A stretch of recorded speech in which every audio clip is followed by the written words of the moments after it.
Naquela véspera de Natal, quando o relógio marcava exatamente 6:30 da tarde, meu celular tocou. No visor, o nome do meu único filho apareceu, fazendo meu coração acelerar de alegria. Júlio está ligando para confirmar o horário, pensei, enquanto secava as mãos no avental bordado.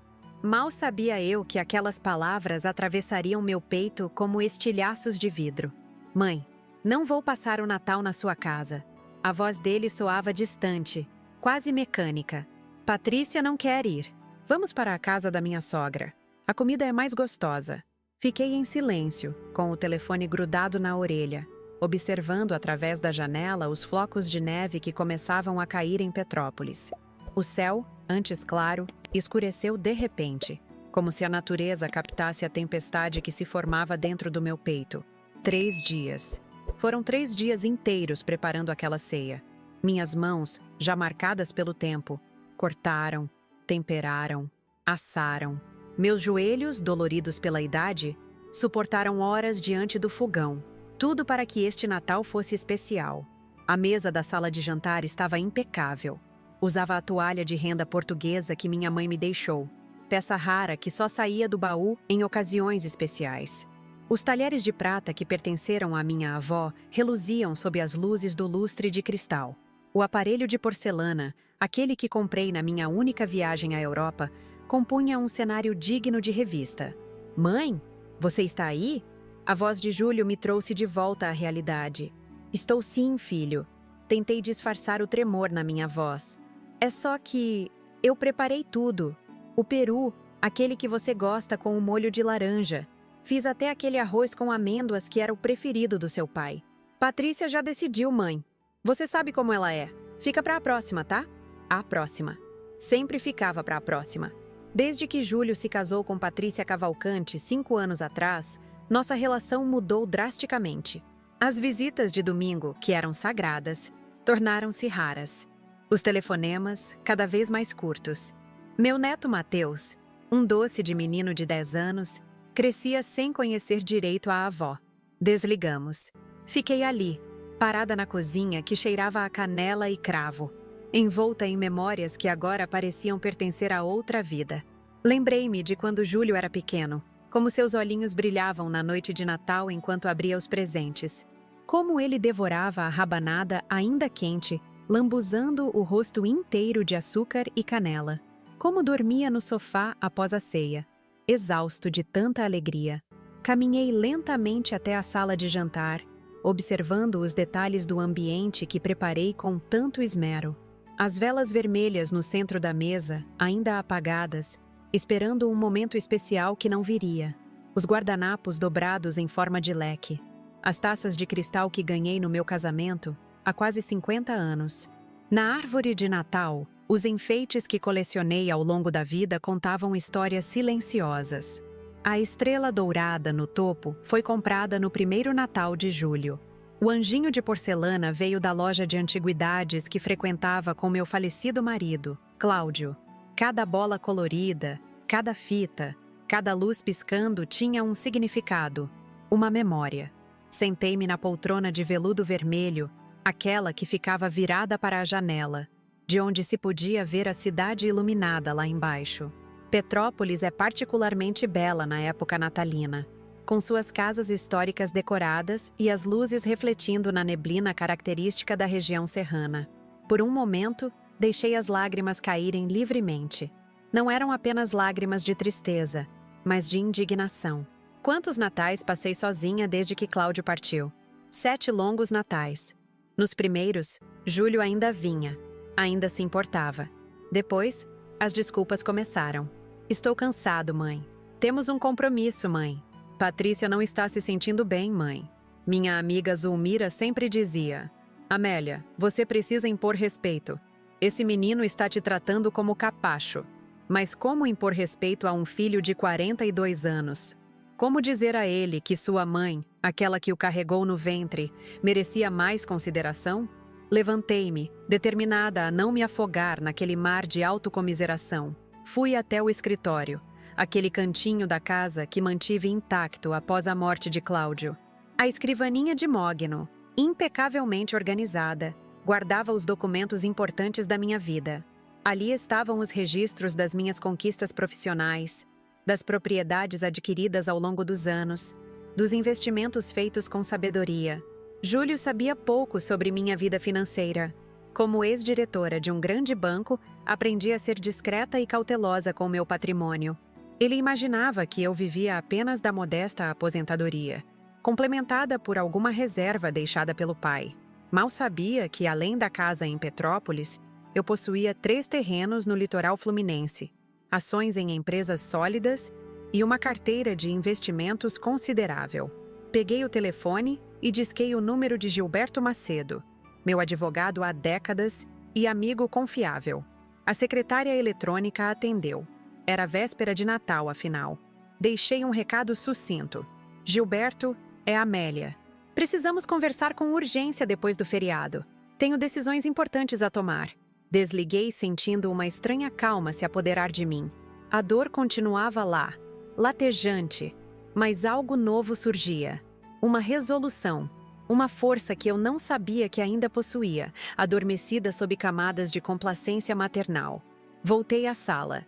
Olhei novamente para a mesa posta, para os pratos vazios que não receberiam comida alguma. Peguei o telefone mais uma vez e liguei para minha sobrinha Beatriz, que morava em Belo Horizonte. Ela atendeu no segundo toque, sua voz alegre encheu a linha. Tia Amélia, Feliz Natal! Estávamos justamente falando da senhora. Feliz Natal, querida! Estou ligando para saber se você gostaria de vir me visitar depois do Ano Novo. Tenho assuntos importantes para tratar com você. Claro, tia. O que aconteceu? A senhora está bem? Estou ótima, minha querida. Apenas tomando decisões que deveria ter tomado há muito tempo. Após desligar, olhei pela janela. A neve caía com mais intensidade agora, cobrindo o jardim com um manto branco e puro. Sorri, pensando que talvez fosse um sinal, um novo começo. Uma página em branco onde eu poderia escrever um capítulo diferente da minha história. Naquela noite, ao invés de me recolher ao quarto para chorar, vesti meu melhor vestido de veludo vermelho, coloquei o colar de pérolas que Cláudio me deu em nosso último aniversário de casamento e sentei-me à mesa, sozinha. Servi-me de vinho, cortei uma fatia do peru, coloquei um pouco de cada acompanhamento no prato. Feliz Natal, Amélia! Disse para mim mesma, erguendo a taça em um brinde solitário. Enquanto saboreava aquela refeição preparada com tanto amor, uma ideia começou a se formar na minha mente. Uma ideia que mudaria não apenas o meu futuro, mas também o de Júlio. Vocês conseguem imaginar o que uma mulher de 68 anos, aparentemente frágil, mas com décadas de experiência no mundo financeiro, é capaz de fazer quando decide mostrar seu verdadeiro valor? Aquela noite de Natal, depois do meu brinde solitário, permaneci acordada até tarde, contemplando o teto do quarto enquanto as memórias dançavam como sombras na parede. O telefonema de Júlio não saía da minha cabeça. A comida é mais gostosa. A frase ecoava, cada repetição mais dolorosa que a anterior. Não era apenas sobre a comida, eu sabia. Era sobre preferências, escolhas, e como, ao longo dos anos, eu havia me tornado a segunda opção na vida do meu próprio filho. Levantei-me antes do amanhecer no dia de Natal. O céu ainda estava escuro, pontilhado por estrelas que pareciam observar minha dor com indiferença cósmica. Preparei um café forte e sentei-me na varanda, envolta em um xale de lã, observando as primeiras luzes surgirem nas casas vizinhas. Famílias acordando para abrir presentes, compartilhar alegrias, celebrar o nascimento de uma esperança. E eu ali, sozinha com minhas reflexões. O telefone não tocou durante todo o dia. Nenhuma mensagem, nenhum Feliz Natal, mãe. O silêncio era ensurdecedor. Peguei o álbum de fotografias que guardava na estante da sala. As páginas amareladas pelo tempo contavam a história da nossa família. Cláudio, Júlio e eu. Havia uma foto particularmente tocante. Júlio, aos 7 anos, sentado no meu colo enquanto eu lia uma história para ele. Seus olhinhos brilhavam de admiração. Quando foi que aquele olhar mudou? Em que momento o amor incondicional deu lugar à conveniência? Fechei o álbum e caminhei até a janela. Algumas crianças brincavam na neve que havia caído durante a noite. seus risos ecoando pela rua deserta. Senti uma pontada no peito ao pensar em Mateus, meu neto. Quantos natais ele passaria sem conhecer as histórias da família do pai? Sem saber das tradições que carregávamos há gerações? O telefone tocou, fazendo meu coração saltar. Corri para atendê-lo, uma chama de esperança acendendo-se em meu peito. Era Zulmira. Feliz Natal, minha querida! Como está passando o dia? Hesitei. Poderia mentir, dizer que estava tudo bem, que Júlio havia ligado mais cedo. Mas a quem estaria enganando? Sozinha, Zulmira. Júlio decidiu passar o Natal na casa dos sogros. O suspiro do outro lado da linha revelava que minha amiga não estava surpresa. Amélia, você sabe que pode vir para cá. A mesa está posta. Temos comida para um batalhão. Obrigada, mas prefiro ficar em casa hoje. Preciso pensar, colocar as ideias em ordem. Após desligarmos, senti um vazio que nem mesmo a amizade de Zulmira conseguiria preencher.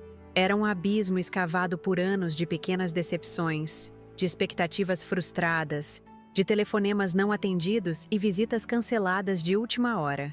Um abismo que só se aprofundou quando Patrícia entrou na vida de Júlio. Lembro-me claramente do dia em que a conheci. Era um domingo de outono. As folhas amareladas caíam lentamente no jardim. Júlio chegou radiante, segurando a mão daquela mulher elegante e de sorriso calculado. Mãe, esta é Patrícia Cavalcante. Seus olhos a admiravam como se ela fosse uma deusa descida à terra. Eu a recebi com um abraço caloroso, genuinamente feliz pela alegria do meu filho. Ela retribuiu com um abraço rígido e palavras ensaiadas. Durante o almoço, percebi como Patrícia observava a casa com olhos avaliativos, como se estivesse calculando seu valor. Perguntou sobre minha modesta aposentadoria, questionou por que eu mantinha uma casa tão grande, sendo apenas uma senhora idosa. O comentário feriu, mas sorri e respondi que cada canto daquele lugar guardava memórias preciosas. As visitas foram se tornando mais raras depois disso. Primeiro, os almoços de domingo passaram a ser quinzenais. Depois, mensais. Logo, só nos víamos em datas comemorativas. E agora, nem mesmo no Natal. A transformação foi sutil, tão gradual que quase não percebi o afastamento sistemático. Uma vez, ouvi Patrícia dizer ao telefone, pensando que eu estava no jardim: "Não podemos vir hoje. Invente uma desculpa qualquer. Diga que estou com dor de cabeça." Fiquei parada no corredor, o coração apertado, incapaz de confrontar a situação. Talvez por medo de perder completamente o contato com meu filho. Talvez por uma ingenuidade que não condiz com meus 68 anos de vida. Naquela tarde de Natal, enquanto as horas se arrastavam, decidi caminhar pelo jardim coberto de neve. O ar frio queimava meus pulmões, mas era uma sensação bem-vinda, algo real, tangível.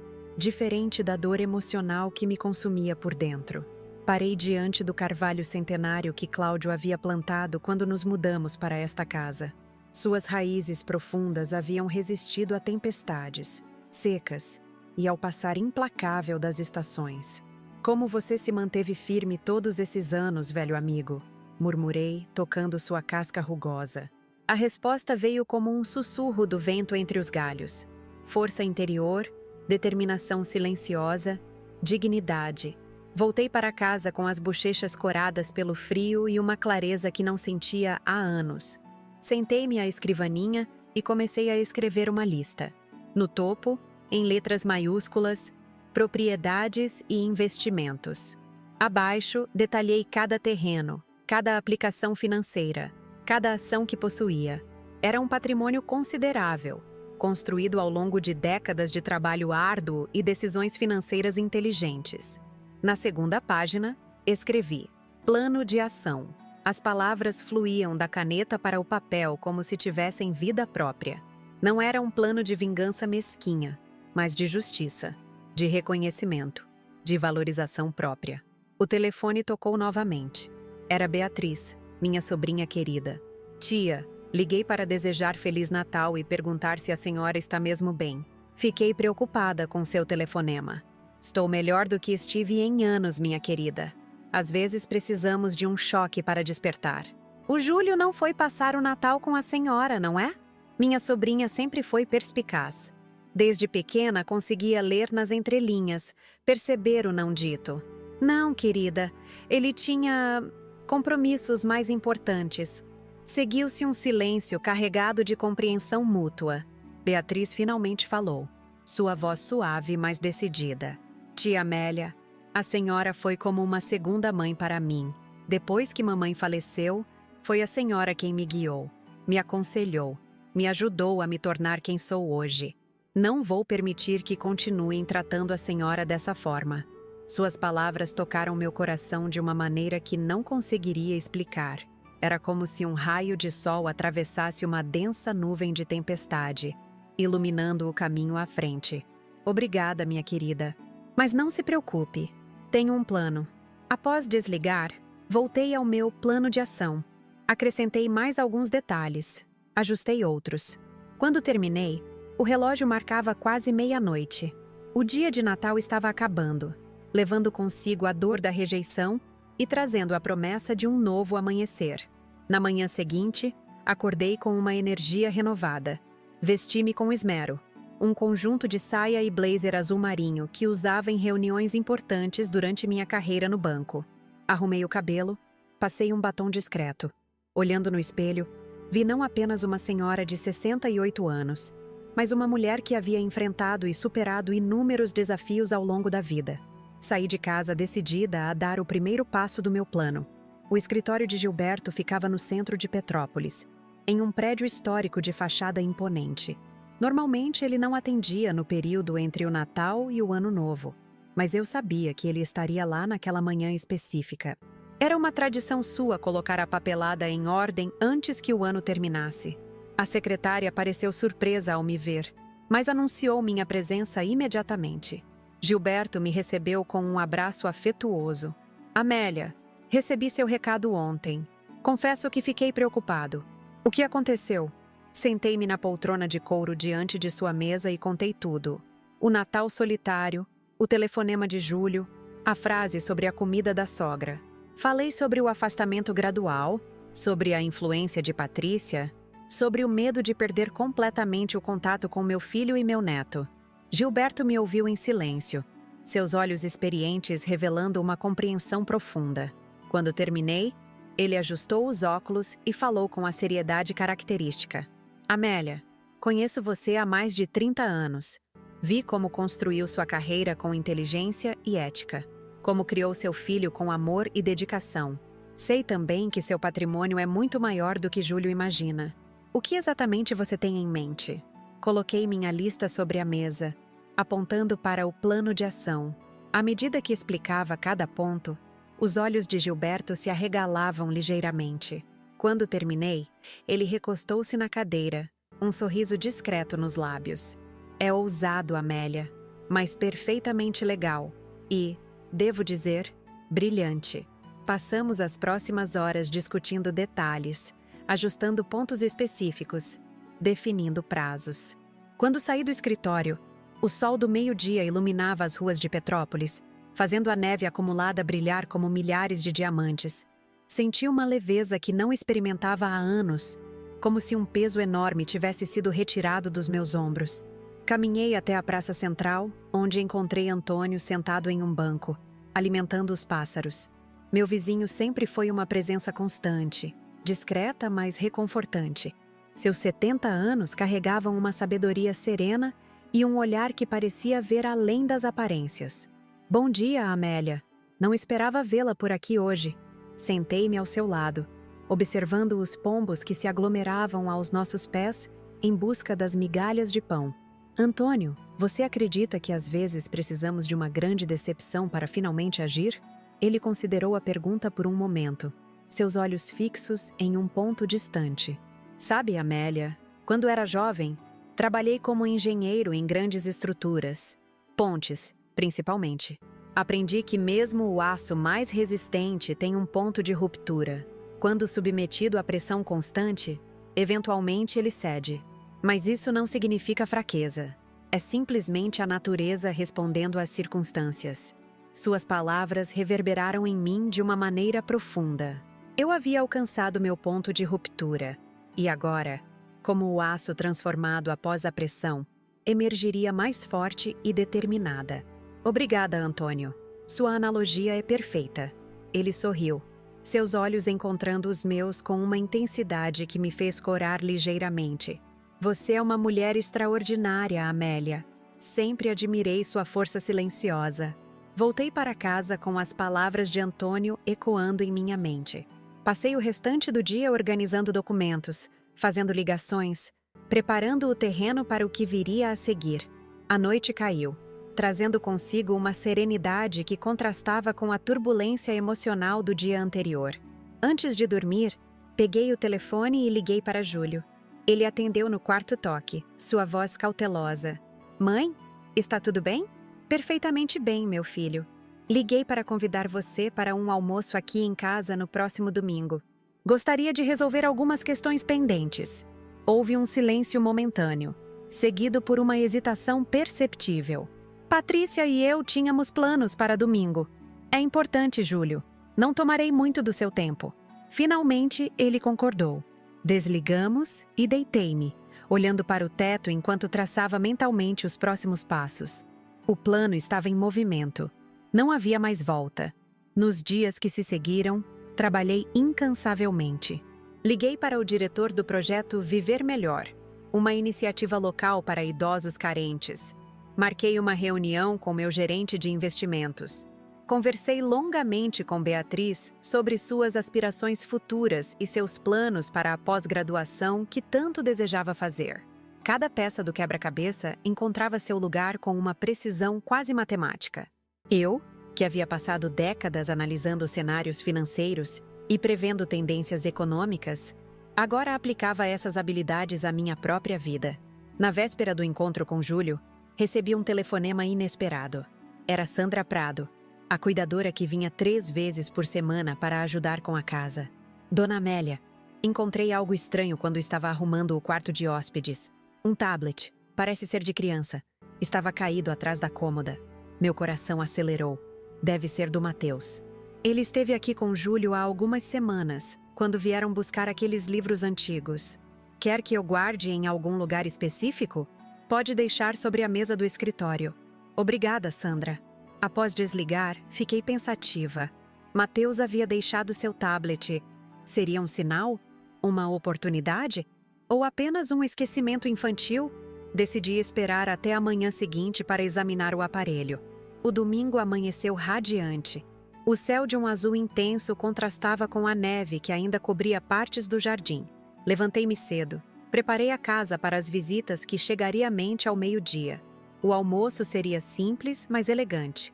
Salmão grelhado com ervas, arroz de açafrão, legumes salteados e, para a sobremesa, torta de maçã com canela, a preferida de Júlio desde a infância. Enquanto a casa se enchia dos aromas convidativos da comida sendo preparada, sentei-me no escritório e liguei o tablet de Matheus. A tela se iluminou instantaneamente. Não havia senha. Naveguei pelos aplicativos infantis, pelos jogos, pelas fotos de família. Nada relevante. Estava prestes a desligar o aparelho quando notei um ícone de gravador de voz. Abri o aplicativo e vi uma lista de gravações recentes. A mais longa, datada de 2 semanas atrás, tinha sido feita na casa de Regina Duarte, a mãe de Patrícia. Pressionei play, sem saber o que esperar. As vozes preencheram o escritório, cristalinas. Patrícia e sua mãe conversavam, sem saber que estavam sendo gravadas pelo tablet esquecido do pequeno Matheus. Não entendo por que ainda mantemos contato com aquela velha, dizia Patrícia, a voz carregada de desdém. O Júlio já está completamente sob nosso controle. Não precisamos mais fingir. Paciência, filha, respondia Regina. A velhota não vai durar para sempre.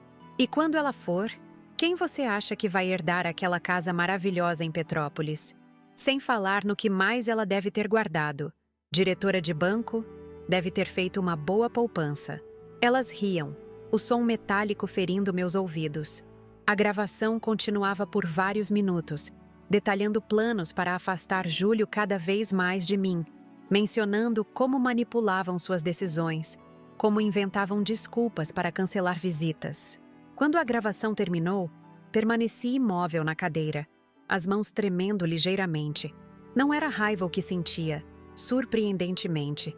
Era uma espécie de alívio, uma confirmação de que minha intuição estava certa todo esse tempo. Uma validação do plano que havia meticulosamente elaborado. Copiei a gravação para meu computador e desliguei o tablet, colocando-o de volta sobre a mesa. O relógio marcava 11 horas. Em breve, os convidados começariam a chegar. Em breve, o plano que havia nascido na solidão de um Natal rejeitado começaria a se desenrolar. A campainha tocou, anunciando o início de uma nova fase na minha vida. Uma fase onde eu, Amélia Rodrigues, não seria mais uma vítima silenciosa, mas a arquiteta do meu próprio destino. Abri a porta com um sorriso calculado. Beatriz foi a primeira a chegar, seus olhos castanhos brilhando com uma mistura de preocupação e cumplicidade. Abraçamo-nos longamente, e ela sussurrou ao meu ouvido: "Estou aqui, tia, para o que for preciso." Mal tínhamos nos separado quando Zulmira chegou, trazendo consigo uma energia contagiante que sempre admirei nela. Apesar dos seus 71 anos, minha amiga se movia com a vitalidade de alguém décadas mais jovem. "Amélia, você está magnífica!" exclamou, analisando meu vestido azul petróleo que escolhi meticulosamente para a ocasião. "É o vestido da virada", respondi enigmaticamente. Antônio chegou em seguida, tímido como sempre, segurando um buquê de lírios brancos. Minhas flores favoritas. Como ele sabia disso? Nunca havíamos conversado sobre preferências florais. Percebi que havia muito mais observação e atenção nos seus olhares discretos do que eu imaginava. "São lindos, Antônio." "Obrigada." Seus olhos azuis encontraram os meus brevemente antes de se desviarem. "Combinam com você. Elegantes, mas sem ostentação." O elogio inesperado aqueceu meu rosto. Era estranho, aos 68 anos, sentir-me como uma adolescente diante do primeiro flerte. Convidei-o a entrar, apresentando-o a Beatriz, que ele ainda não conhecia. O último a chegar, antes de Júlio, foi Ricardo Mendes, diretor do projeto Viver Melhor. Um homem de meia idade com olhos gentis e um aperto de mão firme. Ele trazia uma pasta de documentos, exatamente como combinamos. "Está tudo preparado, dona Amélia", murmurou discretamente enquanto eu o guiava para a sala. "Os contratos estão prontos para assinatura." Agradeci com um aceno e ofereci bebidas aos meus convidados. A atmosfera era de expectativa contida. Todos, exceto Ricardo, sabiam parcialmente o que aconteceria naquele almoço. Compartilhei com cada um deles fragmentos do meu plano, mas apenas eu conhecia o quadro completo. A campainha soou pela 4ª vez. Respirei fundo, ajustei a postura e caminhei até a porta. Júlio estava lá, sozinho, o que me surpreendeu. Esperava que trouxesse Patrícia, ou pelo menos inventasse uma desculpa para sua ausência. "Mãe", disse ele, inclinando-se para beijar minha bochecha. Notei seu perfume caro, o relógio de grife no pulso, sinais externos de uma prosperidade que, eu sabia, devia mais ao meu apoio financeiro silencioso do que à sua própria competência nos negócios. "Júlio, que bom que veio." Minha voz soou mais fria do que pretendia, mas ele não pareceu notar. "Venha, temos visitas." A expressão de surpresa no rosto dele ao entrar na sala e encontrar o pequeno grupo foi impagável. "Não sabia que seria um almoço com tantas pessoas", comentou, tentando manter o sorriso social. "São pessoas importantes para mim", respondi simplesmente, guiando-o até seu lugar à mesa. O almoço transcorreu com uma cordialidade estudada. Júlio, inicialmente tenso, relaxou gradualmente ao perceber que ninguém mencionava sua ausência no Natal ou qualquer outro assunto desconfortável. Conversamos sobre o clima, sobre livros recentes, sobre as últimas notícias da cidade. Uma conversa de superfície, como a fina camada de gelo que precede a queda em águas profundas. Quando trouxe a sobremesa, a torta de maçã que preparei sabendo ser sua favorita, percebi que era o momento. Meu coração acelerou, mas minhas mãos permaneceram firmes enquanto servia cada fatia cuidadosamente. "Júlio", comecei, mantendo a voz calma, "você deve estar se perguntando por que organizei este almoço." Ele engoliu um pedaço da torta assentindo. "Confesso que sim, mãe. Parece planejado, E foi. Coloquei meu garfo delicadamente sobre o prato. Nas últimas semanas, tomei decisões importantes sobre meu futuro. Decisões que afetarão várias pessoas, incluindo você. O silêncio caiu sobre a mesa. Todos os olhares se voltaram para mim, expectantes. Mesmo aqueles que conheciam partes do plano, aguardavam ansiosos para ver como eu conduziria aquele momento delicado. Como todos sabem, trabalhei por décadas como diretora do Banco Meridional. O que poucos sabem é que, ao longo dos anos, construí um patrimônio considerável. Pausei, observando a expressão de Júlio. Havia uma centelha de interesse em seus olhos que confirmava minhas suspeitas. Propriedades, investimentos, ações. Administrei meu dinheiro com a mesma eficiência com que administrava o dos meus clientes. Mãe, nunca conversamos sobre isso. Interrompeu Júlio, inclinando-se ligeiramente na minha direção. Sempre achei que vivia confortavelmente, mas não imaginava exatamente. Cortei-o suavemente. Nunca conversamos, e isso me leva ao ponto central do nosso encontro hoje. Fiz um sinal para Ricardo, que abriu sua pasta e distribuiu alguns documentos. Júlio recebeu o seu com evidente confusão. Este é o projeto de um novo centro de acolhimento para idosos abandonados aqui em Petrópolis. Expliquei, indicando as plantas arquitetônicas e o orçamento detalhado. Será construído em um dos meus terrenos no alto da cidade, com vista para o vale. Terá capacidade para atender 50 pessoas, oferecendo não apenas moradia, mas atividades terapêuticas, culturais e educacionais. Júlio franzia o senho enquanto examinava os números. Isso custará milhões, murmurou, mais para si mesmo do que para os presentes. Exatamente, 3.700.000 reais para ser precisa. Sorri, um sorriso sereno que não chegava aos olhos. E eu já transferi o valor integral para a Fundação Viver Melhor, além de doar o terreno avaliado em 2 milhões. O choque estampado no rosto dele era quase cômico. Seus olhos saltaram dos documentos para mim, depois para Ricardo, buscando algum sinal de que aquilo era uma brincadeira elaborada. Mas, por quê? É muito dinheiro. É uma causa nobre, respondi calmamente. Sabia que mais de 70% dos idosos em instituições de longa permanência foram abandonados pelas próprias famílias? Pessoas que dedicaram suas vidas aos filhos, que sacrificaram sonhos, que abriram mão de realizações pessoais pela família e que, quando mais precisaram, foram deixadas de lado como objetos sem utilidade. Minha voz não traía emoção alguma, mas cada palavra carregava o peso da minha própria experiência. Vi Zulmira assentir discretamente, seus olhos marejados. Beatriz segurou minha mão sobre a mesa, um gesto silencioso de apoio. O centro se chamará Renascer, continuei, ignorando o desconforto visível de Júlio, porque acredito que nunca é tarde para recomeçar, para redescobrir o próprio valor.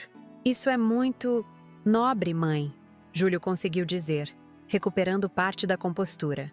Mas não entendo por que me chamou para comunicar isso. Poderia ter me contado por telefone. Ah, mas isso é apenas o começo. Ah, fiz outro sinal, dessa vez para Beatriz, que retirou um envelope da bolsa e o entregou a mim. Este é o novo registro de propriedade da casa onde estamos. A partir de hoje, ela pertence oficialmente à minha sobrinha. A cor sumiu do rosto de Júlio. Ele olhava de mim para Beatriz, depois para a casa ao redor, como se visse o ambiente pela primeira vez. Você vendeu a casa? Nossa casa?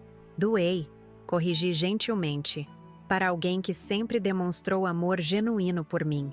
Alguém que, mesmo morando em outra cidade, nunca deixou de telefonar semanalmente, de visitar quando possível, de lembrar de datas importantes.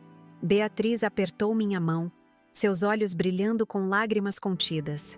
Tia, ainda não consigo acreditar. Você merece, minha querida. E não se preocupe, tenho usufruto vitalício. Continuarei vivendo aqui até meu último dia. Júlio parecia atordoado, incapaz de processar completamente o que estava acontecendo. Mãe, isso é loucura. Essa casa tem história, memórias... Sim, interrompi, minha voz agora mais firme. Memórias de um tempo em que família significava mais do que conveniência. de um tempo em que o respeito pelos mais velhos não era opcional. Ele baixou os olhos, um rubor de vergonha tingindo seu rosto. Mas ainda não havia terminado. O coup de grâce ainda estava por vir. Há mais uma coisa que preciso mostrar. Levantei-me e fui até o escritório, retornando com um laptop. Coloquei-o sobre a mesa, aberto, a tela negra refletindo o rosto tenso de Júlio. Isso foi encontrado no tablet de Mateus, que ele esqueceu aqui em sua última visita. Pressionei play. As vozes de Patrícia e Regina encheram a sala, cruéis em sua franqueza, devastadoras em suas intenções. A velhota não vai durar para sempre. Júlio já está completamente sob nosso controle. À medida que a gravação prosseguia, vi o rosto do meu filho transformar-se. Choque, descrença, dor, raiva. Uma sucessão de emoções tão intensas que quase senti pena. Quase. Quando o áudio terminou, o silêncio na sala era tão denso que poderia ser cortado com uma faca. Zulmira e Antônio olhavam para seus pratos, constrangidos por testemunharem um momento tão íntimo e doloroso. Ricardo mantinha uma expressão profissional, embora seus olhos revelassem compaixão. Beatriz observava o primo com uma mistura de tristeza e indignação. Júlio cobriu o rosto com as mãos, seus ombros tremendo levemente. Quando finalmente falou, sua voz saiu embargada. Eu não sabia. Juro que não sabia que elas pensavam assim, que falavam assim de você, mas permitiu que me afastassem da sua vida. Respondi, sem acusação, apenas constatando um fato. Permitiu que minimizassem minha importância, que ridicularizassem meu amor por você. Ele não tinha resposta para isso. Lágrimas escorriam silenciosamente por seu rosto, marcas visíveis de uma verdade dolorosa demais para ser negada. Júlio, continuei, suavizando a voz. Não fiz tudo isso para me vingar ou para te punir. Fiz para me valorizar, para mostrar, a você e a mim mesma, que mereço respeito. Respirei fundo, sentindo um peso imenso deixar meus ombros. As próximas palavras foram as mais difíceis, mas também as mais libertadoras. Criei um fundo educacional para Mateus. Está em nome dele, intocável até que complete 18 anos. Será suficiente para garantir seus estudos na melhor universidade que escolher, no Brasil ou no exterior. Porque, diferente do que aconteceu comigo, meu amor por ele não está condicionado à conveniência ou à proximidade. Júlio ergueu os olhos, vermelhos e inchados. E quanto a mim, também estou deserdado? A pergunta revelava tanto. Mesmo naquele momento de revelação, de confronto com suas próprias falhas, seu pensamento imediato era sobre herança, sobre o que perderia materialmente. Não, filho, você receberá sua parte, mas não como imaginava. Empurrei outro documento em sua direção. Este é um plano de previdência privada em seu nome. Os valores serão liberados mensalmente após meu falecimento, em parcelas calculadas para durar 20 anos. Nem mais, nem menos. Ele examinou o papel com incredulidade. Está me tratando como uma criança que não pode administrar o próprio dinheiro. Estou te tratando como um adulto que precisa aprender o valor do que recebe. Corrigi. E há uma condição adicional. Para receber cada parcela, você deverá completar 10 horas mensais de trabalho voluntário no Centro Renascer. Ajudando aqueles que foram abandonados por suas famílias, talvez você compreenda o verdadeiro significado do amor incondicional. O choque deu lugar à indignação em seu rosto. Isso é humilhante. Não, Júlio. Humilhante foi ouvir meu único filho dizer que preferia a comida da sogra no Natal que passei sozinha. Humilhante foi descobrir que sou vista como um estorvo, como uma fonte futura de herança, não como um ser humano digno de consideração e respeito. Minha voz finalmente falhou, traindo a emoção que tanto me esforcei para controlar. Zulmira colocou a mão em meu ombro, oferecendo apoio silencioso. Do outro lado da mesa, Antônio me observava com uma admiração que me pegou desprevenida. Júlio parecia diminuído, como se cada palavra minha o encolhesse um pouco mais na cadeira. Finalmente murmurou: "Sinto muito. Realmente sinto. Nunca quis. Nunca percebi. Eu sei", respondi. E era verdade. Em meio à dor da traição, ainda havia em mim a capacidade de compreender que meu filho, em sua fraqueza, tinha se deixado moldar pelas influências erradas. E por isso estou te dando a chance de reconstruir, de reaprender, de crescer como pessoa. Levantei-me, sinalizando que aquela parte da conversa havia terminado. Agora, se me permitem, vou buscar o café. E depois, quem sabe, possamos falar sobre o futuro, sobre novos começos. Enquanto caminhava para a cozinha, senti uma leveza que não experimentava há anos. Não era felicidade, não ainda. A ferida era recente demais para isso. Era a sensação de libertação que vem quando finalmente reconhecemos nosso próprio valor, quando estabelecemos limites claros, quando nos recusamos a aceitar menos do que merecemos. Na cozinha, parei um momento para respirar. Através da janela, vi o jardim coberto de neve começando a derreter sob o sol de janeiro. Pequenas poças se formavam, refletindo o céu azul. Era assim que me sentia por dentro. O gelo do ressentimento derretendo lentamente, abrindo espaço para algo novo crescer. Senti uma presença atrás de mim. Era Antônio, segurando uma bandeja vazia. Pensei em ajudar com o café, disse ele, seu sorriso tímido iluminando os olhos azuis. Obrigada. Comecei a preparar a bandeja, colocando as xícaras de porcelana, a cafeteira, o açucareiro. Amélia, ele falou, sua voz mais baixa, quase um sussurro. O que você fez hoje foi extraordinário, corajoso. Parei o que estava fazendo e olhei para ele. Verdadeiramente olhei. Os cabelos grisalhos bem cortados, as rugas ao redor dos olhos que falavam de risos e lágrimas, a postura reta de quem carrega a própria dignidade como um estandarte. Sabe, Antônio, passei a vida cuidando dos outros. De Cláudio, de Júlio, dos meus clientes no banco. Sempre coloquei as necessidades alheias acima das minhas. Hoje, pela primeira vez, escolhi a mim mesma. Ele assentiu, compreendendo. E isso faz de você não apenas uma mulher forte, Amélia, mas uma mulher sábia. Oi? Nossas mãos se encontraram brevemente sobre a bandeja. Um toque leve, quase acidental, mas que enviou um arrepio inesperado pelo meu braço. Sorri, sentindo-me subitamente jovem novamente. Vamos levar esse café? Ainda temos muito o que conversar lá dentro. Enquanto caminhávamos de volta para a sala de jantar, lado a lado, percebi que a decisão que tomara ia muito além de redistribuir meu patrimônio, ou de ensinar uma lição ao meu filho. Era sobre reclamar minha própria vida, sobre abrir espaço para novas possibilidades, novos afetos, novos sonhos. Na sala, Júlio permanecia sentado, os documentos espalhados à sua frente, o rosto uma máscara de contemplação dolorosa. Beatriz e Zulmira conversavam em voz baixa. Ricardo organizava sua pasta, preparando-se para partir. Coloquei a bandeja sobre a mesa e comecei a servir o café. A fumaça se erguia das xícaras em espirais delicadas, o aroma rico enchendo o ambiente. Era um momento ordinário após eventos extraordinários. E nisso residia sua beleza. Para novos começos, propus, erguendo minha xícara em um brinde. Um a um, eles se juntaram ao gesto. Até mesmo Júlio, após um momento de hesitação, ergueu sua xícara, seus olhos encontrando os meus com uma mistura complexa de arrependimento e respeito recém-descoberto. Para novos começos, repetiram em uníssono. E enquanto o café quente aquecia minhas mãos através da porcelana fina, soube com certeza absoluta que havia tomado a decisão certa.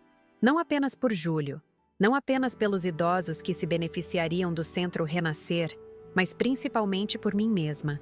Pela primeira vez em muitos anos, o futuro não parecia uma estrada solitária se estendendo até o horizonte distante, mas um jardim de possibilidades esperando para florescer. 3 meses se passaram desde aquele almoço decisivo. A primavera chegou a Petrópolis, transformando o branco da neve em explosões de verde e flores coloridas. Meu jardim, sempre meu refúgio nos momentos difíceis, desabrochava em tons de roxo e amarelo. Os lírios e as tulipas que plantei no outono anterior revelavam finalmente sua beleza. Naquela manhã de sábado, acordei com o canto dos pássaros.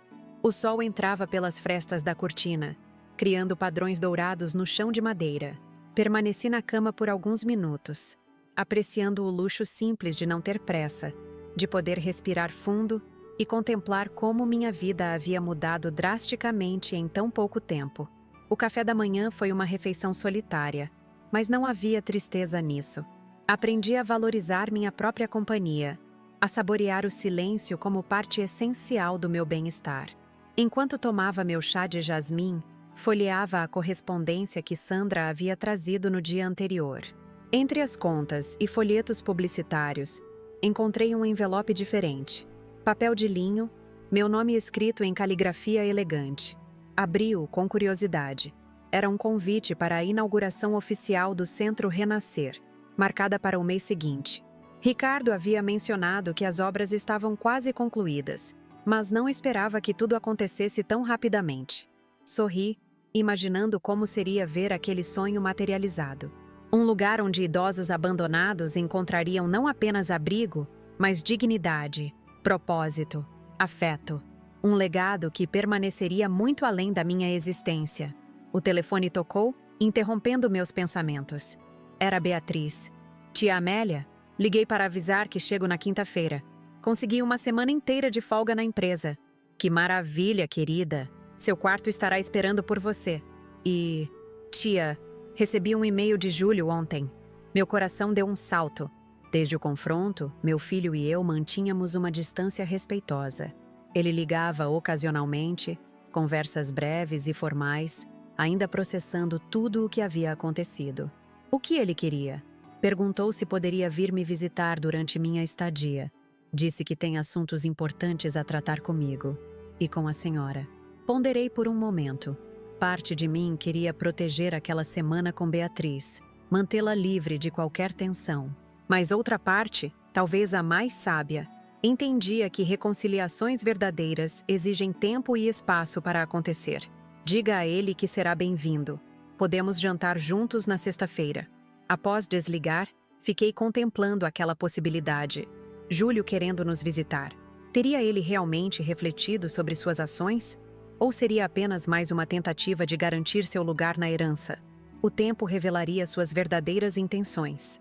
Vesti-me com esmero, escolhendo um conjunto de calça e blazer em tons de verde musgo, que combinava perfeitamente com o broche de esmeraldas que Cláudio me dera em nosso 20º aniversário de casamento. Tinha um compromisso importante aquela manhã. A primeira reunião oficial do Conselho Diretor do Centro Renascer. Enquanto dirigia pelas ruas sinuosas de Petrópolis, observava como a cidade parecia diferente agora. Os mesmos casarões históricos, as mesmas praças arborizadas, mas meu olhar havia mudado. Não era mais uma senhora solitária em busca de migalhas de atenção familiar, mas uma mulher de propósito, dona de suas escolhas, arquiteta de sua própria felicidade.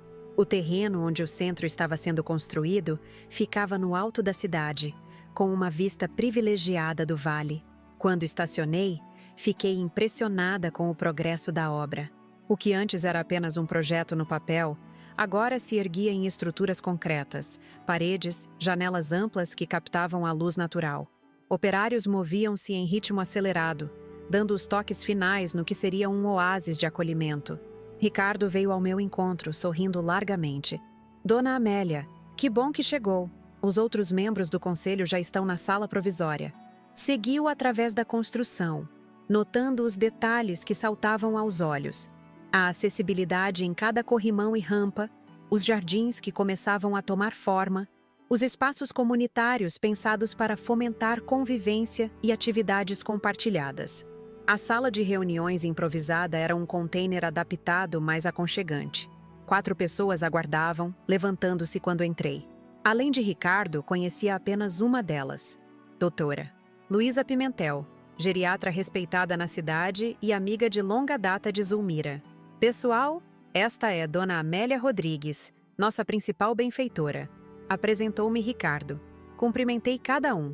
Carlos Ferreira, assistente social especializado em terceira idade. Mariana Torres, psicóloga com vasta experiência em traumas de abandono. E Fernando Bastos, administrador que se ofereceu para gerenciar as finanças do Centro pro Bono. É uma honra conhecê-los, disse sinceramente. E mais honra ainda saber que profissionais tão qualificados dedicarão seu tempo e conhecimento a este projeto. A reunião transcorreu de forma produtiva. Discutimos cronogramas, processos de seleção dos primeiros residentes programas terapêuticos, atividades culturais. A cada tópico abordado, sentia crescer em mim a certeza de que aquela era minha verdadeira vocação nos anos que me restavam. Não apenas doar dinheiro, mas envolver-me ativamente, colocar minha experiência de vida e profissional a serviço de algo maior que eu mesma. Dona Amélia, disse Mariana em determinado momento, gostaríamos de propor algo. Como a senhora tem formação financeira e experiência administrativa, seria valioso se pudesse ministrar workshops para nossos futuros residentes. Muitos idosos são vítimas de golpes financeiros ou simplesmente não sabem como administrar suas economias na terceira idade. A sugestão me pegou desprevenida. Nunca havia considerado compartilhar meus conhecimentos dessa forma, diretamente, em primeira pessoa. Eu não sei se seria uma boa professora, confessei. Sempre trabalhei nos bastidores, analisando números, não lidando com pessoas. Pelo contrário, interveio Ricardo. Sua história pessoal é inspiradora. Alguém que soube se impor, estabelecer limites saudáveis, reestruturar sua vida após desafios significativos. Isso vai além de conhecimento técnico, é sabedoria de vida. Suas palavras tocaram algo profundo em mim. Pela primeira vez, percebi que minha jornada recente, a dor da rejeição, a coragem de confrontar, a determinação de reconstruir, poderia servir como farol para outros que se sentiam à deriva no oceano do abandono familiar. Nesse caso, respondi, sentindo uma estranha mistura de nervosismo e entusiasmo. Aceito o desafio, mas com uma condição. Quero começar os workshops antes mesmo da inauguração oficial.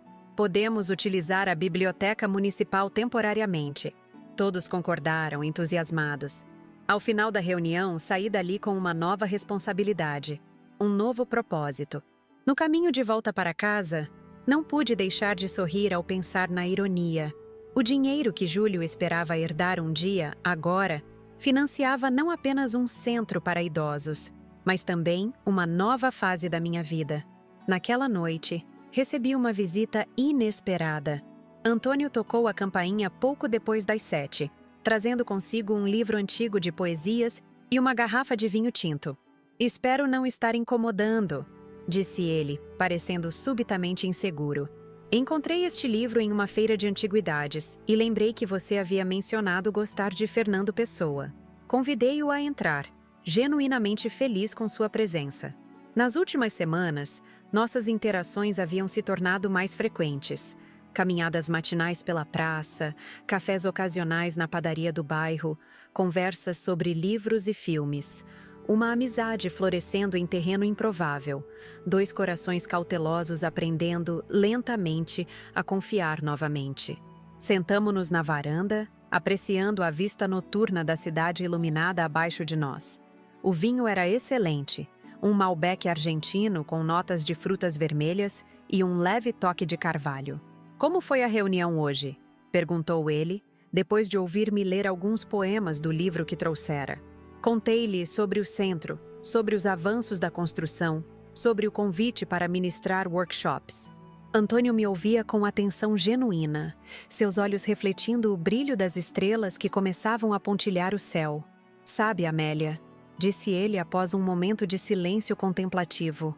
Quando minha esposa faleceu, há 8 anos, pensei que minha vida havia acabado, que tudo o que me restava eram dias vazios, um após o outro, até que finalmente me juntasse a ela. Surpreendi-me com a confissão inesperada. Antônio raramente falava de Elisa, a esposa que perdera para um câncer agressivo. O que mudou? Perguntei suavemente. Percebi que honrar sua memória significava viver plenamente, não apenas existir, que cada dia é uma dádiva, não importa a idade que tenhamos. Seus olhos encontraram os meus com uma intensidade que me fez corar. E então, conheci você, uma mulher que, aos 68 anos, decidiu reinventar-se completamente. Que inspiração poderia ser maior? Suas palavras aqueceram meu coração de uma maneira que não experimentava há décadas. Não era apenas um elogio superficial, era um reconhecimento profundo do meu valor, da minha coragem, da minha essência. Obrigada por ver isso em mim, respondi, minha voz mais baixa que o habitual. Às vezes, ainda me surpreendo com minha própria força. A noite avançou em conversas profundas e risos leves. Quando Antônio finalmente se despediu, havia entre nós uma compreensão tácita, uma promessa não verbalizada de que aquilo era apenas o começo de algo significativo. Os dias seguintes passaram em um turbilhão de atividades. Preparei o primeiro workshop, selecionando temas essenciais sobre finanças na terceira idade, direitos previdenciários, como evitar golpes e fraudes. Sandra ajudou-me a organizar o material, imprimindo apostilas e criando apresentações visuais. Na quarta-feira, ministrei o primeiro encontro na biblioteca municipal. Para minha surpresa, a sala estava lotada. 28 idosos, muitos acompanhados por cuidadores ou familiares, ansiosos por conhecimento que lhes desse autonomia. Inicialmente nervosa, logo encontrei meu ritmo. Compartilhei não apenas conhecimentos técnicos, mas experiências pessoais, erros e acertos da minha própria jornada financeira. Vi rostos se iluminarem com compreensão, mãos trêmulas anotando informações cruciais, olhos brilhando com uma renovada sensação de empoderamento. Ao final, uma senhora de cerca de 75 anos aproximou-se, apoiando-se em uma bengala entalhada. "Dona Amélia", disse ela, "meu filho controla toda a minha aposentadoria. Diz que é para o meu bem, que não entendo de dinheiro. Mas depois do que a senhora explicou hoje, percebo que isso não está certo." Segurei suas mãos enrugadas entre as minhas. "E o que pretende fazer a respeito?" Um sorriso determinado surgiu em seu rosto marcado pelo tempo. "Vou ao banco amanhã mesmo. Quero meu próprio cartão. Quero aprender a usar o aplicativo no celular. Está na hora de retomar o controle da minha vida." Naquele momento, compreendi o verdadeiro alcance do que havia iniciado. Não era apenas sobre um centro de acolhimento, sobre workshops financeiros, sobre doações generosas. Era sobre restaurar a dignidade de pessoas que, como eu, haviam sido relegadas às margens por uma sociedade que valoriza juventude e produtividade acima da sabedoria e experiência. Na quinta-feira, busquei Beatriz na rodoviária. Minha sobrinha estava radiante. Havia sido promovida em seu trabalho em Belo Horizonte e aprovada para o mestrado em gestão cultural, que tanto desejava fazer. "E tudo graças a você, tia", disse ela enquanto seguíamos para casa. Sem a segurança de ter um lugar para morar em Petrópolis, jamais teria coragem de investir no mestrado. "Não me agradeça", respondi sinceramente. "Você sempre foi especial para mim, Beatriz. A única que nunca esqueceu meu aniversário, que telefonava regularmente sem que eu precisasse cobrar, que demonstrou interesse genuíno pela minha vida." Ela sorriu, apertando minha mão. "É porque aprendi com a melhor. Minha mãe sempre dizia que você era a irmã mais generosa, mais íntegra. Queria ser como você quando crescesse." Aquela noite foi de lembranças felizes. Reviramos álbuns antigos, rimos de histórias familiares, recordamos pessoas queridas que já haviam partido. Beatriz era a ponte entre meu passado e meu futuro. Alguém que conhecia minhas raízes, mas que também me incentivava a alçar novos voos. "Tia", disse ela enquanto saboreávamos um chá antes de dormir, "vi como o Antônio olha para você. Há algo acontecendo ali, não é?" Senti o rubor subir pelo meu pescoço até as bochechas. "Somos apenas bons amigos", respondi evasivamente. "Amigos que trocam olhares significativos e que coram quando estão perto um do outro?" Ri da observação perspicaz. "Estou velha demais para romances, Beatriz." "Bobagem!" Ela colocou a xícara na mesa com ênfase. "Idade é apenas um número. O coração não envelhece, apenas amadurece." Suas palavras ecoaram em minha mente durante a madrugada, enquanto contemplava o teto do quarto. Estaria realmente aberta a um novo amor? Depois de 7 anos de viuvez, depois de décadas compartilhando a vida com Cláudio? A resposta veio não como uma certeza absoluta, mas como uma possibilidade luminosa. Por que não? Na manhã seguinte, Beatriz e eu fomos visitar o Centro Renascer. Ela ficou maravilhada com a estrutura, com o cuidado em cada detalhe, com a visão humanizada que permeava todo o projeto. "É incrível, tia. Um legado verdadeiro." Enquanto caminhávamos pelos jardins em fase final de plantio, avistei uma figura familiar. Júlio estava lá, conversando com Ricardo, apontando para algo na estrutura do prédio. Meu coração acelerou, a surpresa misturando-se à apreensão. Beatriz, aquele é... Sim, é o Júlio. Ele me disse que viria, mas não esperava encontrá-lo aqui hoje. Antes que pudesse decidir como proceder, meu filho nos avistou. Hesitou por um momento. Então caminhou em nossa direção. Estava diferente, mais magro, com a barba por fazer, olheiras visíveis sob os olhos. Mãe, disse ele, inclinando-se para beijar minha bochecha. Beatriz me contou que estariam aqui. Espero não estar interrompendo. De modo algum, respondi, tentando manter a voz neutra. Estava mostrando o centro à sua prima. É impressionante, ele comentou, olhando ao redor. Ricardo acabou de me dar um tour completo. O projeto é extraordinário. Havia sinceridade em sua voz, o que me pegou desprevenida. Esperava formalidade, talvez ressentimento velado, mas não esta aparente admiração genuína. Obrigada. Tem sido uma jornada gratificante. Um silêncio desconfortável instalou-se entre nós. Beatriz, percebendo a tensão, sugeriu contato. Que tal tomarmos um café? Vi uma cafeteria charmosa a 2 quarteirões daqui. 20 minutos depois, estávamos sentados em uma mesa de canto, xícaras fumegantes à nossa frente. Júlio parecia nervoso, remexendo a colher no café sem realmente bebê-lo. Mãe? Começou finalmente. Tenho pensado muito nos últimos meses. Sobre o que aconteceu, sobre minhas escolhas, sobre como permiti que me afastassem de você. Mantive-me em silêncio, esperando que continuasse. Patrícia e eu nos separamos. A revelação veio acompanhada de um suspiro pesado. Depois daquele almoço, depois de ouvir aquela gravação, nada foi o mesmo. Tentei perdoar, tentei entender, mas a confiança estava quebrada. Sinto muito, Júlio, disse sinceramente. Apesar de tudo, não desejava sofrimento para meu filho. Não sinta. Foi a melhor decisão que tomei em anos.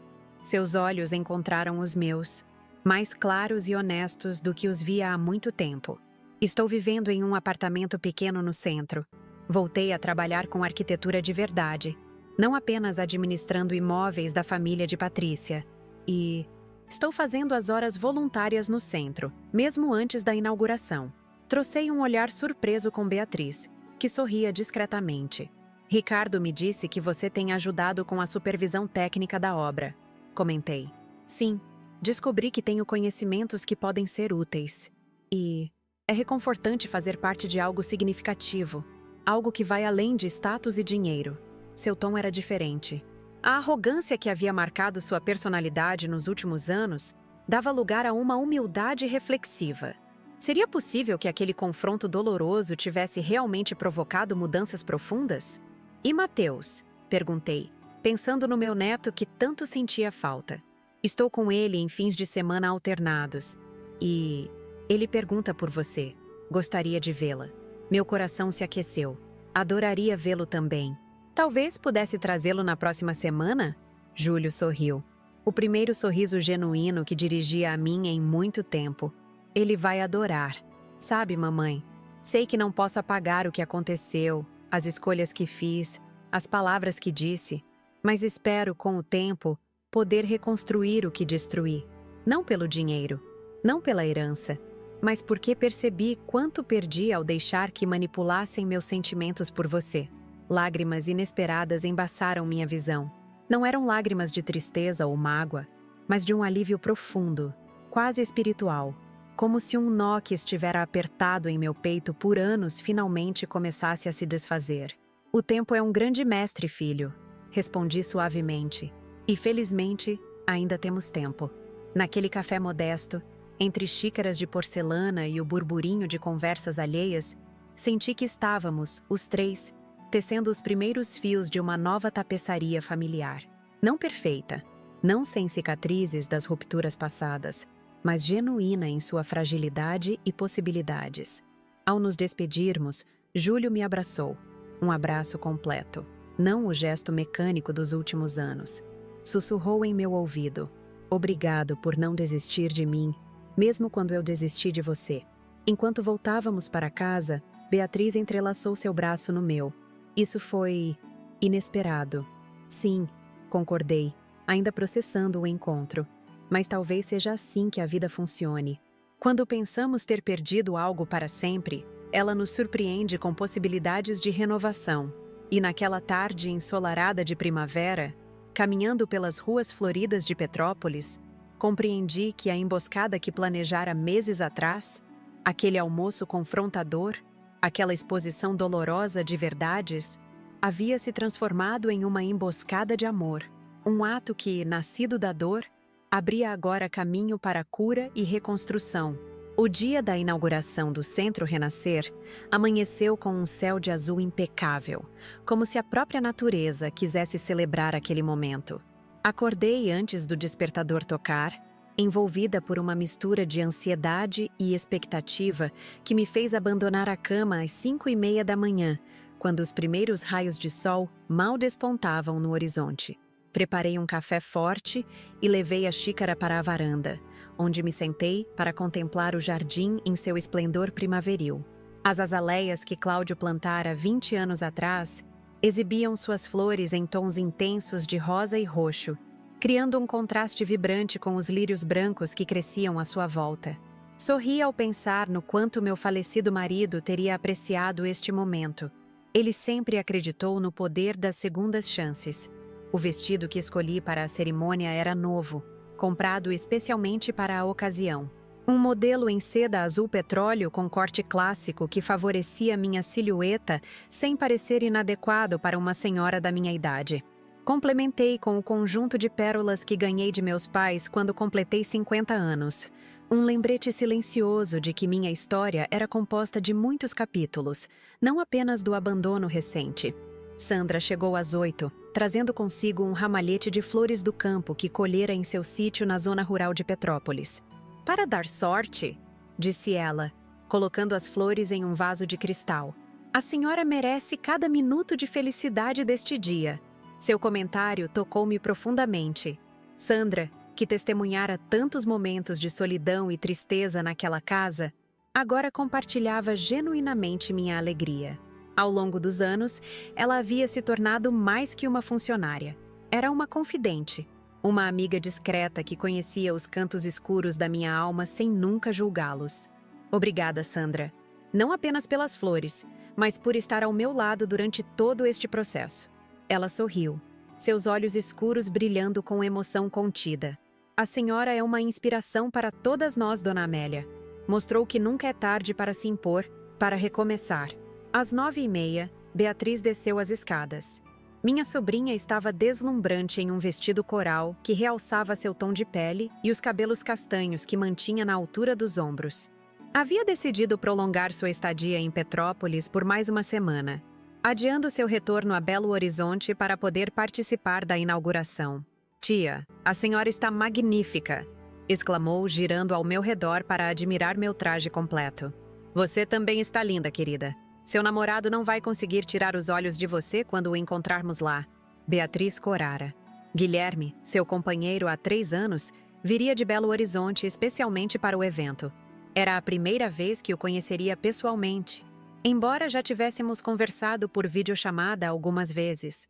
A campainha soou, anunciando a chegada de Antônio. Quando abri a porta, fiquei momentaneamente sem palavras. Ele vestia um terno azul marinho impecavelmente cortado, com uma gravata de seda em tom cinza-pérola. Seus cabelos grisalhos estavam recém-cortados e o perfume que usava, uma fragrância amadeirada com notas de bergamota, preenchia delicadamente o espaço entre nós. "Você está esplêndida", disse ele, seus olhos percorrendo minha figura com uma admiração que me fez sentir décadas mais jovem. "Você também não está nada mal", respondi com um sorriso travesso, aceitando o buquê de orquídeas que ele me oferecia. Nos últimos meses, nossa amizade havia florescido em algo mais profundo. Nada foi declarado oficialmente. Não houve grandes gestos românticos ou promessas eternas. Apenas uma aproximação gradual, natural como o desabrochar de uma flor rara que exige paciência e cuidado. Jantares compartilhados, concertos na casa da princesa Isabel, longas caminhadas pelos jardins imperiais. E, há 2 semanas, Um beijo tímido sob as estrelas, depois de uma noite de música clássica no Teatro Municipal. "Estão todos prontos?" perguntou Beatriz, pegando sua bolsa. "O carro já está esperando. Optamos por contratar um motorista para a ocasião. Seria um dia emocionalmente intenso, e nenhum de nós queria se preocupar com estacionamento ou trânsito. O veículo, um sedã preto elegante, aguardava na entrada da casa, o motorista uniformizado mantendo a porta aberta para nós.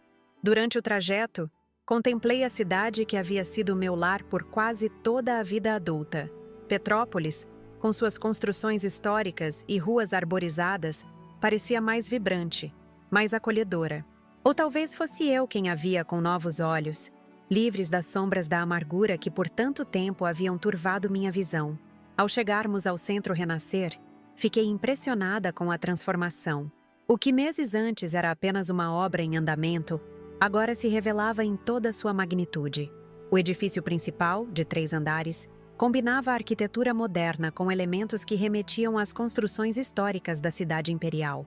Grandes janelas envidraçadas permitiam a entrada abundante de luz natural, e os jardins circundantes, embora recém-plantados, prometiam exuberância futura. Uma pequena multidão já se formava no espaço preparado para a cerimônia. Reconheci rostos familiares, moradores ilustres da cidade, representantes da prefeitura, jornalistas locais, profissionais que haviam trabalhado no projeto. E, para minha surpresa, muitos dos idosos que participaram dos workshops que ministrei nas semanas anteriores. Ricardo veio ao nosso encontro, impecável em seu terno cinza, uma pasta debaixo do braço. "Dona Amélia, tudo está pronto. A imprensa local está presente. O prefeito chegou há 10 minutos. E os primeiros 20 residentes selecionados estão na sala de convivência, ansiosos para conhecê-la pessoalmente." Assenti, sentindo um frio na barriga que não experimentava desde os tempos em que precisava apresentar relatórios financeiros para a diretoria do banco. Antônio, percebendo meu nervosismo, colocou sua mão suavemente sobre a minha. "Você vai brilhar", sussurrou. "Este é o seu momento, Amélia, a concretização de algo extraordinário." Suas palavras infundiram-me coragem. Endireitei os ombros, ergui o queixo ligeiramente e caminhei em direção ao palco improvisado, onde Ricardo já iniciava as apresentações formais. E agora, com imensa honra, convido a idealizadora e principal benfeitora do Centro Renascer, Dona Amélia Rodrigues, para cortar a fita inaugural e dirigir algumas palavras aos presentes. Os aplausos ecoaram enquanto subia os poucos degraus até o palco. Do alto, pude ver mais claramente os rostos que compunham a plateia. E lá, na terceira fileira, avistei Júlio. Ao seu lado estava Mateus, meu neto, segurando um pequeno buquê de margaridas. O menino acenou entusiasticamente quando nossos olhares se cruzaram, e senti lágrimas se formando nos cantos dos meus olhos. A tesoura cerimonial pesava em minhas mãos. Uma peça ornamentada, com as iniciais do centro gravadas no metal prateado. Com um movimento decidido, cortei a faixa vermelha que simbolicamente inaugurava aquele espaço de acolhimento e recomeço.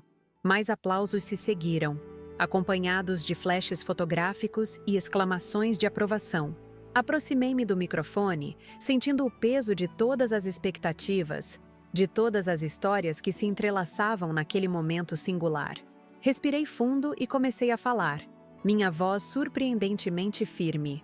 Há exatos 4 meses, passei a noite de Natal sozinha pela 7ª vez consecutiva desde que meu marido faleceu. Naquela noite, entre lágrimas de abandono e decepção, tomei uma decisão que mudaria o curso da minha vida. Decidi que não seria mais definida pela ausência dos outros, mas pela minha própria presença no mundo. Um silêncio respeitoso tomou conta do ambiente. Continuei. O Centro Renascer nasce daquela dor transformada em propósito, porque é isso que a vida nos ensina, se estivermos dispostos a aprender, que nossas feridas mais profundas podem se tornar fontes de cura para outros, que nossas cicatrizes são mapas que podem guiar aqueles que se sentem perdidos. Meus olhos percorreram a plateia, detendo-se momentaneamente em cada rosto que significava algo especial para mim. Beatriz, minha sobrinha filha, Antônio, que trouxera ternura de volta à minha existência. Zulmira, amiga fiel nos momentos mais sombrios. E Júlio, meu filho, que através da dor estava encontrando seu próprio caminho de volta para casa. Este centro não é apenas um lugar de acolhimento para idosos abandonados. É um monumento à resiliência humana, à nossa capacidade de florescer mesmo depois dos invernos mais rigorosos da alma. Aqui, ninguém será definido por quem os deixou para trás, mas por quem escolhem se tornar a partir de agora. Percebi que várias pessoas na plateia enxugavam lágrimas discretas. Algumas acenavam em concordância, outras simplesmente me fitavam com expressões de reconhecimento profundo, como se minhas palavras dessem voz a sentimentos que haviam carregado em silêncio por muito tempo. A cada um dos 20 idosos que hoje se tornam os primeiros residentes do Centro Renascer, quero dizer, sua história não acabou. Está apenas ganhando um novo capítulo, talvez o mais significativo de todos. Porque agora vocês têm a oportunidade de redescobrir quem são além dos papéis familiares que um dia desempenharam, além das expectativas que outros depositaram sobre vocês. Fiz uma pausa, minha voz embargando ligeiramente antes de concluir. E a todos os presentes, deixo uma reflexão. Nunca é tarde para recomeçar. Nunca é tarde para impor respeito. Nunca é tarde para descobrir que a maior herança que podemos deixar não se mede em bens materiais, mas em vidas transformadas pela nossa coragem de sermos verdadeiramente quem somos. Os aplausos que se seguiram foram ensurdecedores. Ricardo voltou ao microfone, convidando todos para um coquetel no salão principal do centro, onde poderiam conhecer as instalações e conversar com os novos residentes. Desci do palco sentindo-me leve, como se tivesse depositado um fardo que carreguei por tempo demais. Antônio foi o primeiro a me abraçar, seus olhos brilhando de admiração e algo mais. Um sentimento que ainda não ousávamos nomear completamente. Suas palavras foram transcendentes, murmurou ele, mantendo minhas mãos entre as suas. Você tocou cada pessoa presente de uma maneira única. Antes que pudesse responder, senti um puxão na barra do meu vestido. Olhei para baixo e encontrei os olhos azuis de Mateus, uma versão em miniatura dos olhos de Júlio, que por sua vez herdara de Cláudio. Vovó, estas flores são para você, disse ele, estendendo o pequeno buquê de margaridas. Papai disse que são suas favoritas. Abaixei-me para ficar na altura dele, aceitando o presente com um sorriso emocionado. Obrigada, meu querido. São lindas. A senhora vai me ensinar a jogar xadrez hoje? Papai falou que a senhora é campeã. Ri da inocência da pergunta, da simplicidade com que as crianças navegam por mares emocionais que, para nós, adultos, parecem intransponíveis. Talvez não hoje, porque temos muitos convidados para receber, mas prometo que no próximo fim de semana teremos uma aula completa de xadrez, com direito a chocolate quente e aqueles biscoitos de canela que você adora. Seus olhos se iluminaram. Promete mesmo? Palavra de avó. E avós nunca quebram promessas. Ele me abraçou impulsivamente, seus bracinhos magros apertando meu pescoço com força surpreendente. O perfume de criança, uma mistura de shampoo infantil, grama e algo indefinivelmente doce, preencheu meus sentidos, levando-me de volta a quando Júlio tinha aquela idade. Quando nos separamos, percebi que meu filho observava a cena a poucos passos de distância. Havia algo diferente em sua postura, uma humildade que substituíra a arrogância de outrora. Aproximou-se hesitante, como quem pisa em terreno desconhecido. Seu discurso foi inspirador, mãe. Todos comentavam, obrigada, filho. Um silêncio momentâneo instalou-se entre nós, carregado de palavras não ditas, de sentimentos que ainda buscavam expressão adequada. Finalmente, ele falou, Mateus vai passar o próximo fim de semana comigo. Pensei que talvez pudéssemos almoçar na sua casa no domingo, se não for incômodo. A oferta de paz estava ali, disfarçada de convite casual. Aceitei-a com a mesma naturalidade estudada. Seria ótimo. Farei aquela lasanha que você gostava tanto na adolescência. Seu sorriso foi genuíno, iluminando características de seu rosto que há muito não via. A covinha no canto direito, idêntica à do pai. O jeito como seus olhos se estreitavam ligeiramente quando estava verdadeiramente feliz. Perfeito. Levarei a sobremesa. Com um aceno, afastou-se para acompanhar Mateus, que correra para explorar os jardins recém-plantados. Observei os dois se distanciando, sentindo uma estranha mistura de emoções que não conseguia nomear completamente. Não era exatamente perdão. Algumas feridas eram recentes demais para isso. Talvez fosse esperança, aquele sentimento teimoso que insiste em brotar mesmo nos solos mais áridos da existência. O resto da tarde transcorreu em um turbilhão de apresentações, tours pelas instalações, entrevistas para jornais locais e conversas com os primeiros residentes do centro. Cada um deles tinha uma história de abandono, de solidão, de expectativas frustradas, mas também carregavam talentos inexplorados, sabedoria acumulada, sonhos que se recusavam a morrer. Dona Carmen, antiga professora de piano que não via o filho há 8 anos, já organizava um coral entre os residentes. Seu Joaquim, marceneiro aposentado cujos 3 filhos haviam se mudado para o exterior, sem nunca enviar passagem para que os visitasse, planejava uma oficina de restauração de móveis antigos. Dona Eulália, viúva sem filhos que perdera o contato com a família extensa após a morte do marido, revelou-se uma contadora de histórias nata, encantando a todos com suas narrativas sobre a Petrópolis de outrora. Em cada um deles, via reflexos da minha própria jornada, e também possibilidades diferentes das que eu escolhera. Caminhos alternativos de cura e significado que enriqueciam minha compreensão sobre o que significava envelhecer com dignidade. Quando o sol começou a se pôr, tingindo o céu de tons alaranjados, encontrei um momento de solitude em um banco no Jardim dos Fundos. Dali, podia contemplar o vale abaixo, as luzes da cidade começando a pontilhar a paisagem à medida que a escuridão avançava. Senti uma presença ao meu lado e não precisei virar para saber que era Antônio. Havia algo no seu modo de se aproximar, respeitoso, mas confiante, que já me era familiar, quase íntimo. Pensativa?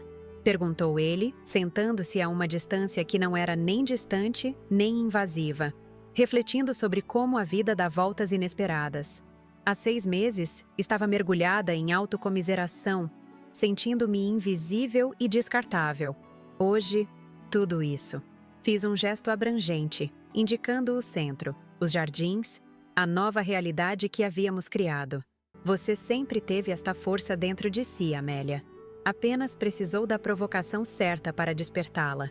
Sorri, recordando o telefonema de Júlio na véspera do Natal. A comida é mais gostosa. Palavras simples que desencadearam uma transformação complexa. Sabe o que é curioso? Comentei, virando-me para encará-lo. Não guardo rancor. Achei que guardaria, que a mágoa seria uma companheira permanente. Mas descobri que, quando encontramos propósito, quando criamos algo significativo a partir da dor, ela perde seu poder sobre nós. Antônio assentiu, seus olhos refletindo o último raio de sol do dia. É o alquimista dentro de nós, aquela parte que transforma chumbo em ouro, que extrai beleza do sofrimento.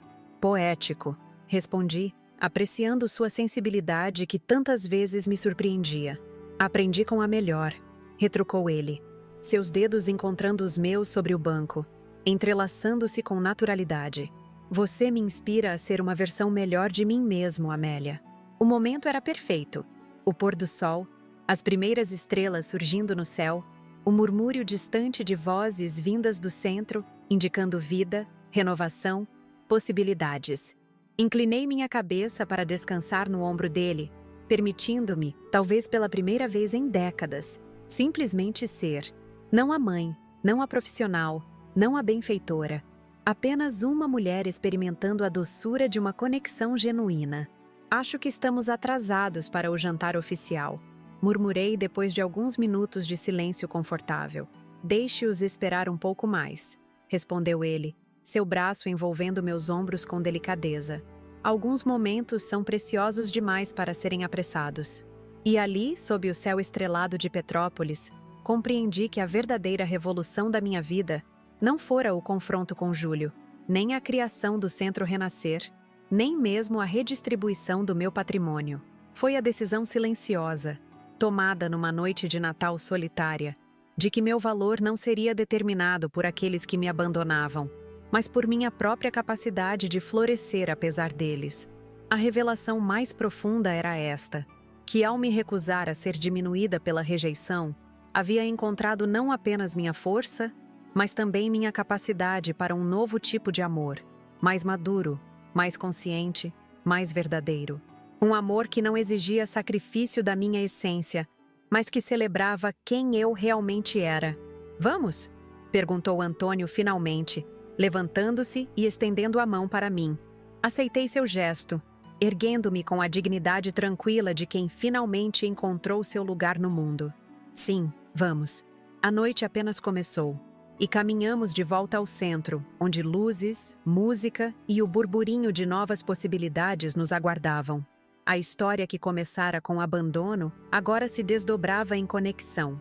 O que fora concebido na dor agora florescia em propósito. O inverno dera lugar à primavera, não apenas no jardim ao nosso redor, mas também, e principalmente, no jardim secreto da minha alma.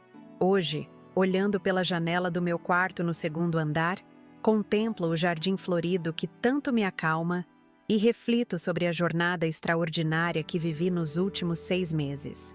Quem diria que aquela noite de Natal solitária, quando meu filho disse que preferia a comida da sogra, seria o estopim para uma revolução na minha vida aos 68 anos. A dor da rejeição, aquela faca que atravessou meu coração quando Júlio desligou o telefone, deixando-me sozinha com uma mesa farta e um coração vazio, transformou-se na semente de algo muito maior que eu mesma. Como dizem os antigos, às vezes precisamos tocar o fundo do poço para encontrar impulso para voltar à superfície. O Centro Renascer já acolhe seus primeiros 30 residentes.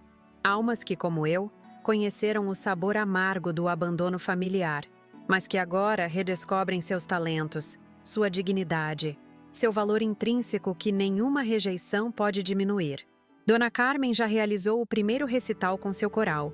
Seu Joaquim restaurou móveis antigos que agora decoram a biblioteca do centro, e Dona Eulália transformou suas histórias em um livro artesanal que circula de mão em mão. Meu relacionamento com Júlio continua sendo um trabalho em progresso, uma reconstrução cuidadosa sobre alicerces mais sólidos que os anteriores. Não é perfeito. Há silêncios ocasionais carregados de memórias dolorosas. Há palavras cuidadosamente escolhidas para não reabrir feridas recentes. Mas há também momentos de conexão genuína, especialmente quando Mateus está presente. Meu neto tornou-se uma ponte entre nós, seu amor incondicional servindo como lembrete constante do que realmente importa. Os almoços de domingo tornaram-se uma nova tradição. Júlio e Mateus aparecem pontualmente às 11h30. Às vezes, Beatriz se junta a nós quando está em Petrópolis. Outras vezes, Zulmira traz seus bolinhos de chuva que fazem os olhos de Mateus brilharem. E Antônio? Bem, Antônio raramente perde um desses almoços. Sua presença ao meu lado tornou-se tão natural quanto respirar. Não chamamos isso de namoro. A palavra parece inadequada para o que estamos construindo. É uma companhia madura, uma parceria baseada em admiração mútua e valores compartilhados. Assistimos a concertos juntos, trocamos livros com anotações nas margens. Caminhamos pelo Parque São Clemente nas manhãs de domingo antes que todos cheguem para o almoço. E sim, ocasionalmente, quando ninguém está olhando, nossas mãos se encontram, nossos dedos se entrelaçam. E sentimos aquela eletricidade surpreendente que não desaparece com a idade. Apenas se transforma em algo mais profundo, mais significativo. Os workshops de educação financeira que comecei a oferecer no centro agora atraem pessoas de todas as idades. Filhos e netos dos residentes passaram a frequentá-los, ansiosos por aprender como proteger o patrimônio da família e, mais importante, como construir relacionamentos saudáveis com o dinheiro que reflitam valores genuínos, não apenas ganância ou status. Patrícia desapareceu completamente da nossa vida. Ouvi dizer que se mudou para o exterior com a mãe após a separação. Não guardo rancor. De certa forma, sua crueldade involuntariamente me libertou de anos de complacência, de aceitar migalhas afetivas quando merecia um banquete. Esta é a verdade que descobri em minha jornada. Nunca é tarde para estabelecer limites. Nunca é tarde para mostrar ao mundo, e principalmente a si mesma, que seu valor não depende da validação alheia. Nunca é tarde para transformar rejeição em propósito, abandono em renascimento. Aquele telefonema na véspera de Natal foi a gota d'água que transbordou um copo que vinha se enchendo lentamente ao longo dos anos. Cada visita cancelada, cada aniversário esquecido, cada feriado solitário havia depositado uma gota de mágoa naquele recipiente. Até que finalmente, quando Júlio disse que a comida da sogra era mais gostosa, algo dentro de mim simplesmente disse: basta. E que libertação foi essa decisão? Não uma vingança mesquinha, não uma punição cruel, mas um ato de amor próprio tão poderoso que acabou beneficiando não apenas a mim, mas dezenas de outras pessoas. Como se o universo estivesse apenas esperando que eu me valorizasse para revelar possibilidades que estavam ocultas à minha frente. Minha história não é única. Sei disso pelas dezenas de cartas e mensagens que recebo desde que comecei a compartilhar minha experiência publicamente. Há tantas almas por aí, especialmente mulheres da minha geração, que silenciosamente aceitam ser tratadas como acessórios descartáveis nas vidas de seus filhos adultos, que normalizam a negligência, que racionalizam a rejeição, que se culpam pela distância que não criaram. A vocês que me assistem, que se identificam com essa dor, quero dizer: você não está sozinha. Sua história merece ser ouvida. Seu valor permanece intacto, independente de quem escolha enxergá-lo ou não. Se minha jornada tocou seu coração, se encontrou um pedaço de si mesma nas minhas palavras, peço que se inscreva no canal Vovó Lembrou. Ali compartilho não apenas minha história, mas também as de tantas outras pessoas que encontraram força para reescrever o roteiro de suas vidas quando tudo parecia perdido. Deixe seu comentário abaixo. Conte-me sobre seu próprio momento de revelação, aquele instante em que decidiu que merecia mais. Sua história pode ser exatamente a que outra pessoa precisa ouvir hoje para encontrar coragem. Clique no botão de gostei, se esta narrativa lhe trouxe algum conforto, alguma inspiração, alguma centelha de esperança. E não se esqueça de conferir os outros vídeos do canal. Há tantas histórias poderosas de superação, de renascimento, de segundas chances que parecem impossíveis até se tornarem realidade. Uma forma especial de apoiar nosso trabalho é contribuindo através do Valeu Demais, um sistema de doação que nos permite continuar produzindo conteúdo diário de qualidade. Seu apoio financeiro, mesmo que pequeno, é o que torna possível alcançarmos mais pessoas, ampliarmos nossa comunidade e continuarmos compartilhando histórias que precisam ser contadas. Cada contribuição ajuda a cobrir os custos de produção, edição e distribuição, permitindo que histórias como a minha cheguem a quem mais precisa ouvi-las. Lembro-me de olhar para aquela mesa posta na noite de Natal, decorada com tanto esmero, a comida esfriando lentamente, e sentir que minha vida havia terminado. Mal sabia que, na verdade, estava apenas começando. Uma nova fase, mais autêntica, mais alinhada com quem realmente sou. Hoje, aos 69 anos, sinto-me mais viva, mais presente, mais eu mesma do que em qualquer outro momento da minha existência. Descobri que a verdadeira herança que deixaremos não são contas bancárias ou propriedades, mas o exemplo de dignidade, de autoestima, de coragem para estabelecer limites saudáveis. O peru daquele Natal nunca foi saboreado, mas alimentou, de maneira inesperada, uma transformação profunda que beneficiou muito mais pessoas do que poderia imaginar. A mesa vazia tornou-se um símbolo não de abandono, mas de um espaço que se abria para novas possibilidades, novas conexões, novos significados. A você que chegou até aqui, que dedicou seu tempo a conhecer minha história, minha profunda gratidão. Leve consigo a certeza de que nunca é tarde para recomeçar, nunca é tarde para exigir respeito, nunca é tarde para descobrir que a verdadeira família pode ser aquela que escolhemos construir ao nosso redor. Inscreva-se, comente, compartilhe, apoie o canal com sua contribuição no Valeu Demais. Sua participação não é apenas um número em uma estatística. é a confirmação de que histórias como a minha merecem ser contadas, ouvidas e celebradas. Até o próximo relato, aqui do meu jardim em Petrópolis, onde as flores continuam a me ensinar diariamente que, após os invernos mais rigorosos, a primavera sempre, sempre encontra seu caminho de volta.